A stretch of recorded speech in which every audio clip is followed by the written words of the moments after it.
Imagine a place where there are no neon signs, where there are no fast food chains, not even a single parking meter. For that matter, imagine a place where only one car per household is allowed, and there are no high-rises, and there are no billboards. Imagine the sweet smell of fresh, clean air, a place untouched by 20th century madness. Oh no, such a place does too exist. It is arguably the most civilized place on Earth. It is known as Bermuda. All these places have their moments, with lovers and friends I still can recall. Some are gone, and some are living. In my life, I love them all.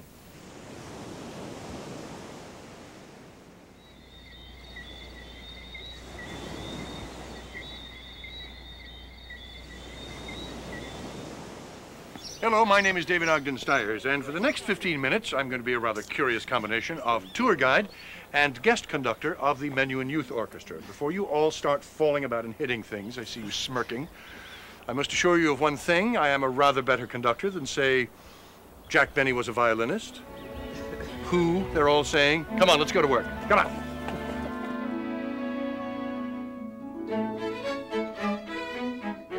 The piece I'm rehearsing with the Menuhin Foundation is the classic Beatles song, In My Life. We chose this John Lennon composition because of the uncanny way it captures the spirit of Bermuda and sets it to music. This poignant song evokes the freedom, the beauty, and the enduring values that are unique to Bermuda. As we prepare for our performance, let me tell you a little about this very special island.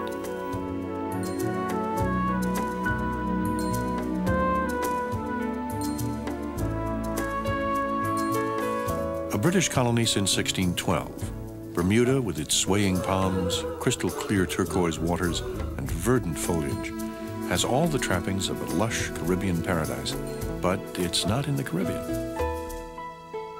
With its British bobbies, custodians of the law in wigs and gowns, and that most civilized of sports, cricket, it has all the hallmarks of a small part of England, but it's not England. Your first clues that this island is utterly unique are those famous Bermudian knees, revealed by those even more famous Bermudian shorts.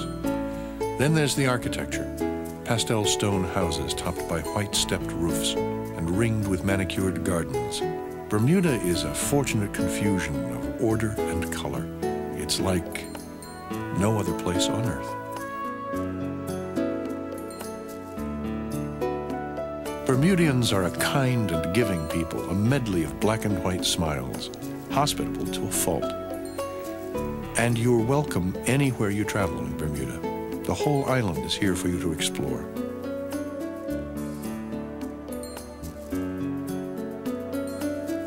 Bermuda is only a 7-hour flight from London, 2.5 hours from Toronto, and less than 2 hours from most East Coast cities in the United States.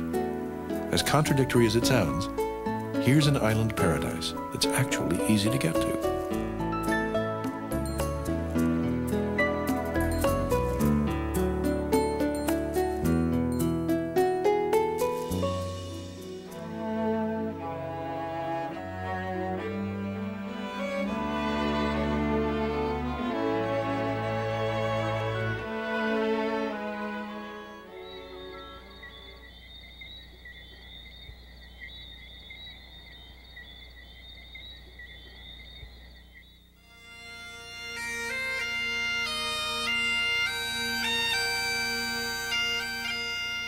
Over 400 years of history is apparent wherever you go in Bermuda.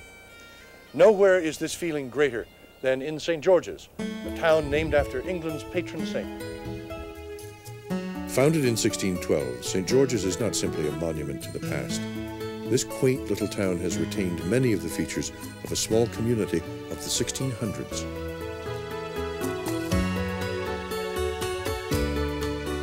Through its winding streets, you'll find the site of the oldest Anglican church in the Western Hemisphere.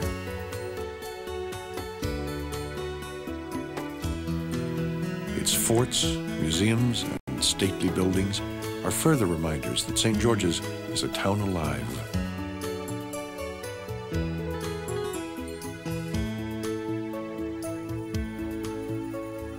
A ferry ride to Hamilton introduces visitors to a bustling, cosmopolitan capital lined with gumdrop-colored storefronts.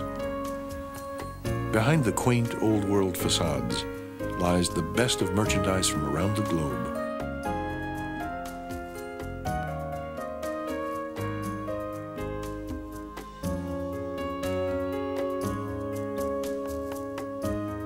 Anywhere you go in Bermuda, history is a part of the present, and culture is consumed with an appetite normally associated with the starving. But starved for culture, Bermudians are not. They guard their heritage as carefully as they have guarded their environment. 18th century mansions like Verdmont are as splendid today as they always were.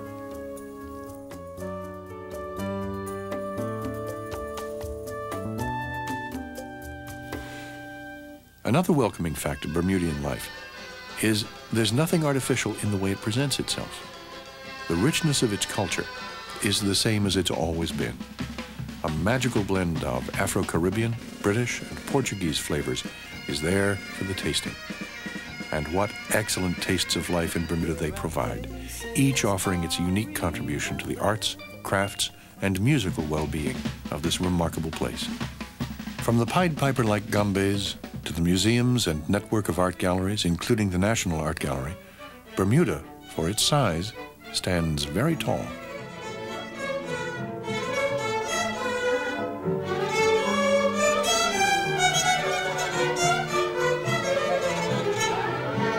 Okay. Don't resonate too much at the end. Don't hold that. Short. Play it short. And keep it, if you can, keep it as elegant as you can. As Baroque as possible. It sounds great. Can we do it one more time, please?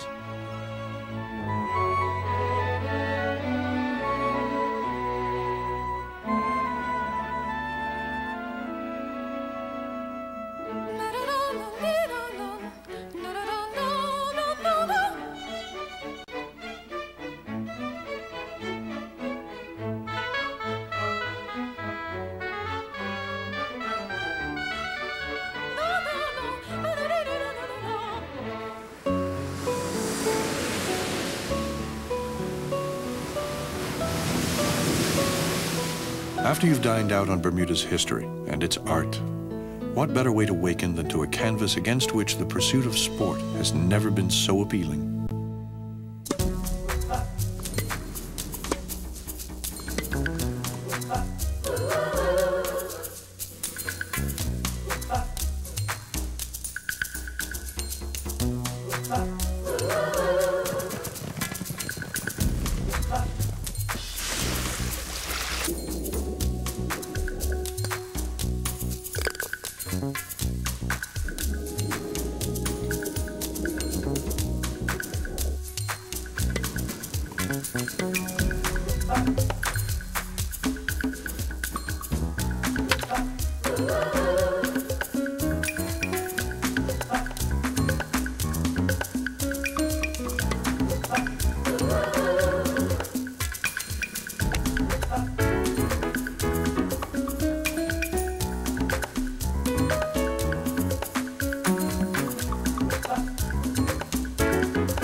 The Newport to Bermuda Ocean Yacht Race, traditional dinghy races, Comet Mania.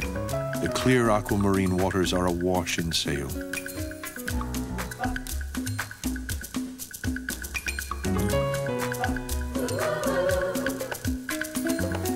If the ocean's inhabitants are of interest, take a stroll through another of Bermuda's famous galleries, or a walk on the bottom of the sea. If golf is what you've come here for, you may already know that there are more golf courses per square mile in Bermuda than in any other country. Acres and acres of beautifully groomed courses are surrounded by some of the most inspiring views ever created. Tennis all year round, snorkeling, scuba diving, and windsurfing are just a few of the joys for the sports inclined. And for the children, an equal amount of adventure, from the exploration of the Crystal Caves to the wonders of the Maritime Museum in Somerset. Bermuda's here for you to enjoy all 12 months of the year. In summer, from April through November, a comfortable temperature in the mid-80s means it's never too hot. And from November through March, a pleasant average temperature in the mid-60s means it's never too cold to enjoy the outdoors.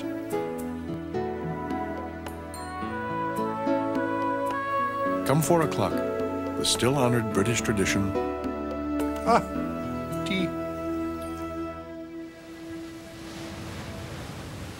If these remarkable pink beaches and caves could talk, they'd speak of wooden ships and iron men at a time when privateering was the adrenaline of adventurers. If these fortresses and dockyards had echoes, you could still hear the laughter of men of the Royal Navy as far back as 1797. Britain's loss of its important American colonial ports on the eastern seaboard led to the building of the Royal Naval Dockyard. When it was completed, it had become an impenetrable fortress and part of the Duke of Wellington's scheme to make Bermuda the Gibraltar of the West. This, by any standard, was a remarkable investment in a place so small by one of the world's great maritime powers.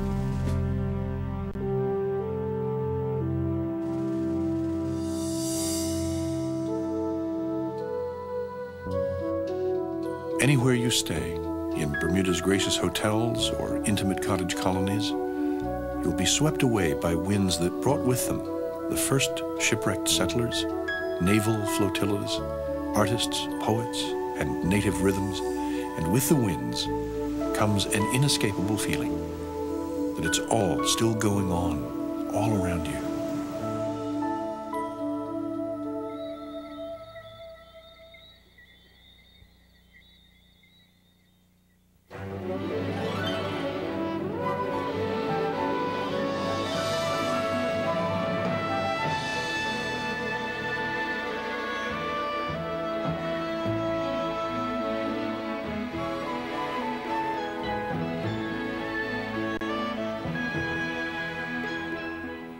Once you've found Bermuda, you'll never forget her. She is unique, she's constant, and she is always there for you. These feelings have never been captured better than in John Lennon's song and the voices of Bermuda's own sons and daughters. There are places I remember all my life, though some have changed, some forever, not for better. Some have gone and some remain. All these places had their moments with lovers and friends. I still can recall. Some are dead and some are living. In my life, I've loved them all.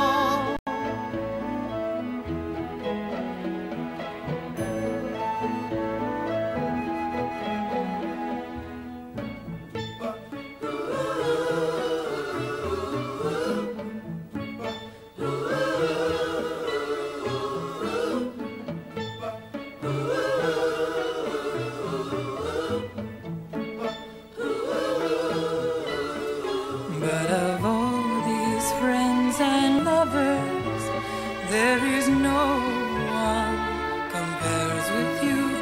And these memories lose their meaning when I think of love as something new.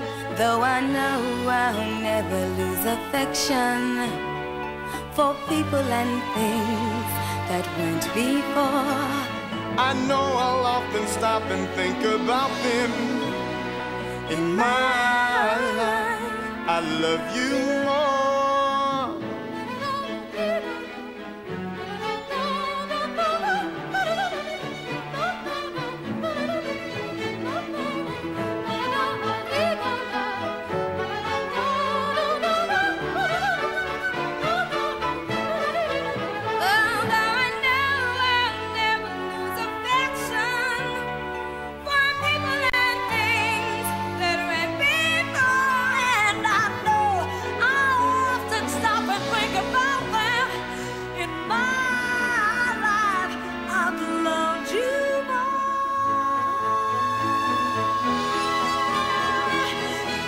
My I love